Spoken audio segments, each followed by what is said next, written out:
আওয়াজ করে বলেন আমরা সবাই কি? আল উখুয়া, ব্রাদারহুড। সুবহানাল্লাহ, কত চমৎকার ইসলাম আমাদেরকে শিখিয়েছে। ভ্রাতৃত্ব তিন ধরনের। পেকুয়ার ভাইয়ের আওয়াজ করে বলেন কয় ধরনের? একটা হচ্ছে আল উখুয়া আল ইনসানিয়া, হিউম্যান ব্রাদারহুড, মানবিক দিক থেকে ভাই, যারাই মানুষ তারাই আমার ভাই। পেকুয়ায় হিন্দু পাড়া আছে নাকি? বড়ুয়া পাড়া আছে নাকি? এরাও কিন্তু আমাদের ভাই। এরা কি? কথা কয় না, এরা কি? কোন দিক থেকে? মানবিক দিক থেকে, কারণ তারাও মানুষ, আমরাও এদিক থেকে ভাই। এটাকে বলে হিউম্যান ব্রাদারহুড, আল উখুয়া আল ইনসানিয়া।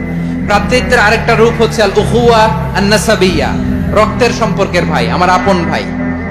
তিন নম্বর প্রকার হচ্ছে আল উখুয়া আদ-দীনিয়া, দ্বীনি ভাই। এটা নিয়ে কথা বলতেছি আমি।